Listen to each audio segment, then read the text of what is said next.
Section 6, Ionization Energy and Orbitals. Chem Talk. Derived System International units with special names. In this section and the previous section, you have been using the unit for energy, also for work, the joule. The joule is a derived SI unit or metric system unit with a special name. Its compound name would be the Newton meter, or Newton times meter. However, the Newton is also a derived unit. It is a unit for force. A Newton is the force required to make 1 kilogram of mass accelerate at 1 meter per second squared, as expressed here. Therefore, 1 joule equals 1 Newton meter equals 1 kilogram times meter divided by second squared times meter equals 1 kilogram times meter squared over second squared, or 1 kilogram times meter squared times second to the negative square.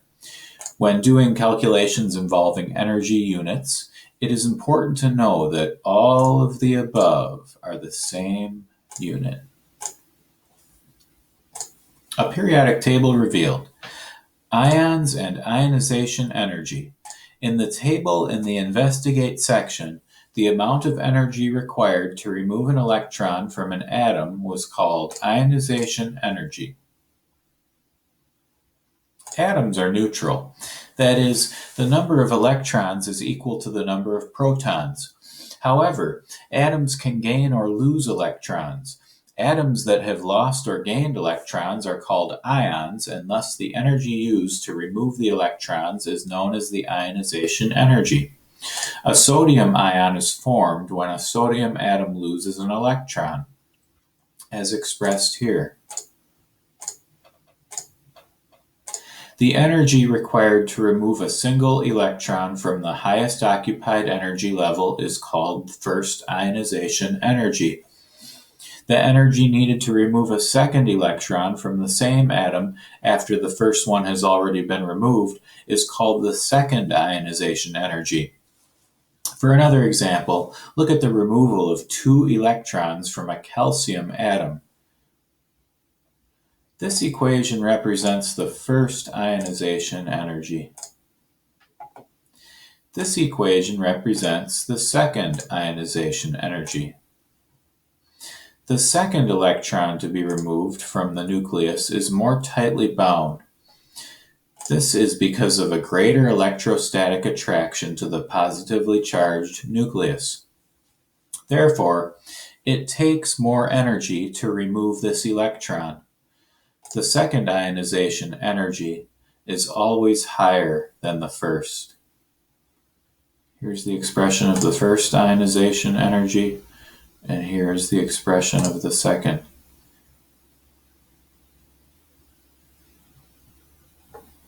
Atomic and ionic radii. The size of atomic radii correlates with their ionization energies. In the periodic table, as you go from left to right across a row, the atomic radii of the elements become smaller. In the same way, as you go from left to right across a row, the ionization energy of the elements increases. This is because the nuclear charge is increasing, placing a stronger electrostatic attraction on outer shell electrons. As the electrons are held more tightly, you would expect the size of the atoms to decrease. The same effect is seen in the positive ions formed from each element. As electrons are removed, the nuclear force is no longer balanced, and each remaining electron feels a stronger force of attraction. This again results in a smaller radius. For example, the sodium atom has a radius of 2.23 times 10 to the negative 10th times distance, while the sodium ion has an ionic radius of only 1.02 times 10 to the negative 10th times distance. Ions with positive 2 and positive 3 charges, such as magnesium 2 positive and aluminum 3 positive, are much smaller than the corresponding atoms. The opposite effect is seen in elements that form negative ions. A chlorine atom has a radius of 0.97 times 10 to the negative 10th times distance, while a chloride ion has a much larger ionic radius of 1.81 times 10 to the negative 10th times distance.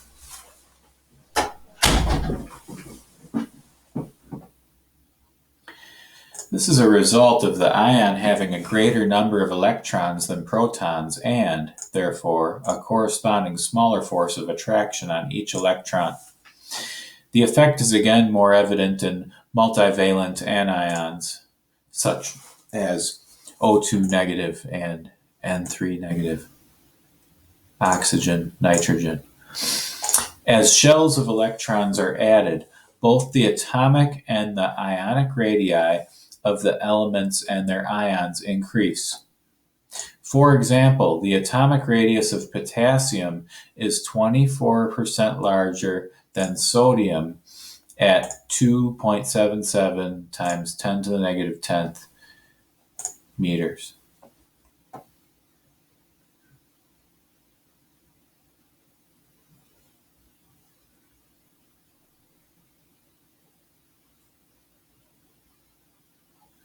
Electron configuration and energy levels.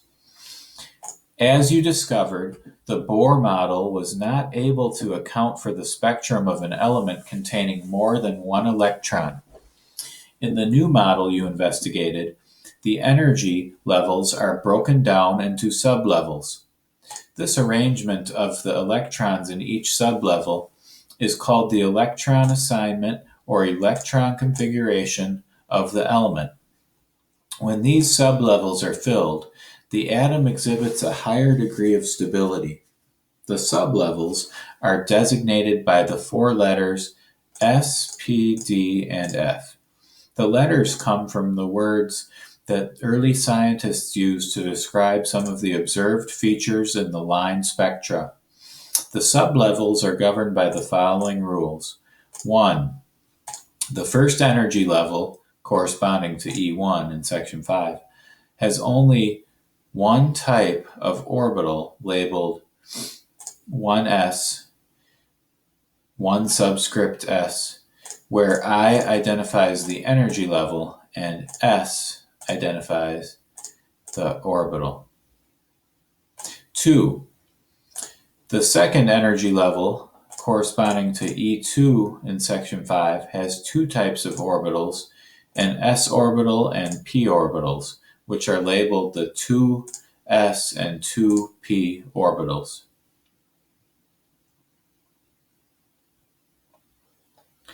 The third energy level, corresponding to E3 in section 5, has three types of orbitals, an s orbital, p orbitals, and d orbitals, and are labeled as the 3s, 3p, and 3d orbitals. 4. The number of orbitals corresponds to the energy level you are considering. For example, E4 has four types of orbitals, S, P, D, and F. E5 has five types of orbitals, S, P, D, F, and G. 5. The s orbital has a maximum of 2 electrons. The p orbitals have a maximum of 6 electrons. The number of electrons is indicated by a superscript following the orbital designation. For example, 2p superscript 5 means in the second energy level and the p orbitals there are 5 electrons and there is room for one more electron. LS superscript 2 means that the first energy level and the s orbital there are 2 electrons and the orbital is full.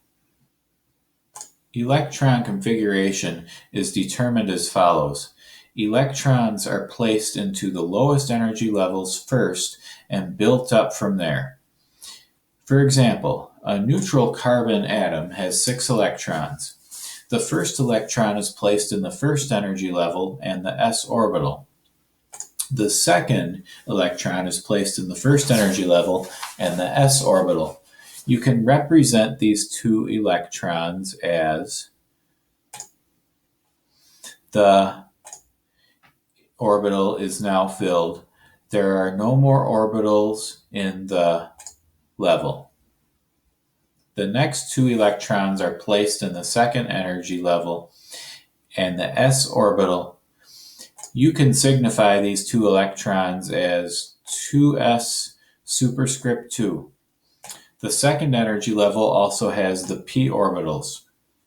The final 2 electrons are placed in the second energy level and the p orbitals. You can signify these 2 electrons as 2p superscript 2. The resulting configuration is 1s superscript 2, 2s superscript 2, 2p superscript 2. The electron configuration for argon, Ar with 18 electrons, is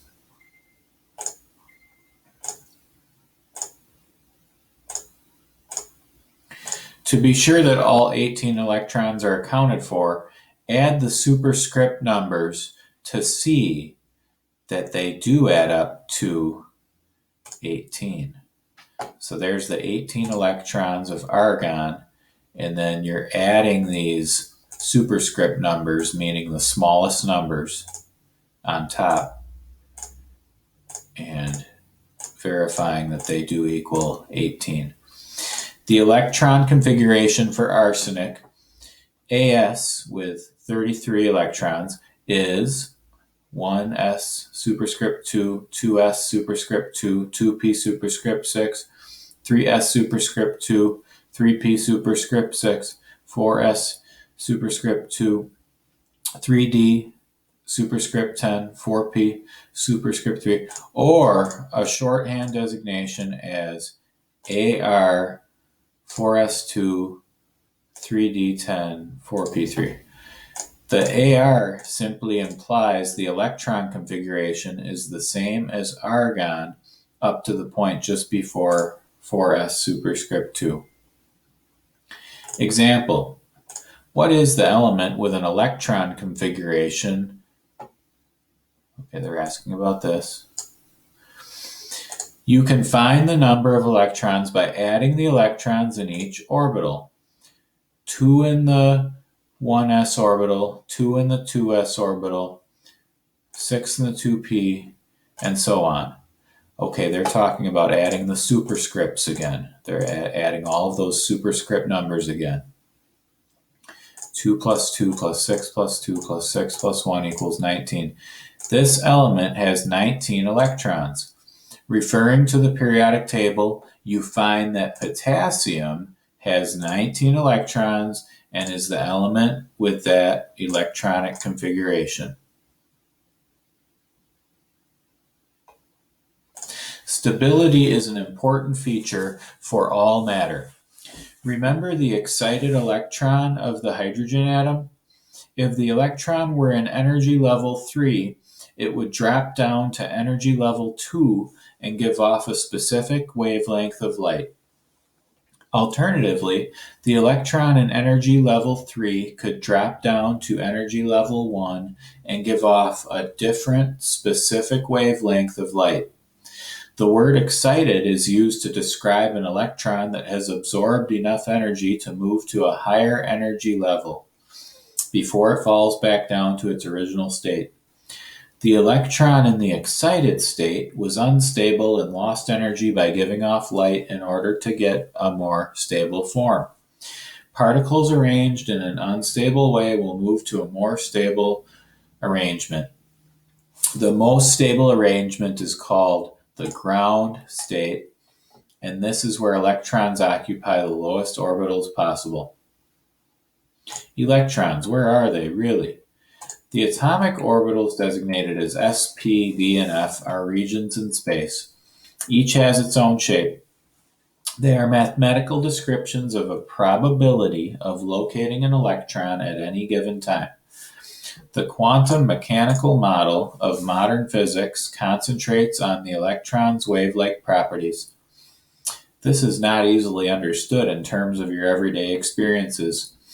The concept of wave-particle duality is simply a model. It is a highly mathematical model. You cannot see the atoms and electrons and observe their behavior directly. The best you can do is construct a set of mathematical models that best fit atomic properties that you see experimentally. Describing the location of an electron in terms of probability resulted from an idea of Werner Heisenberg, a German physicist. He proposed what is now called the Heisenberg uncertainty principle.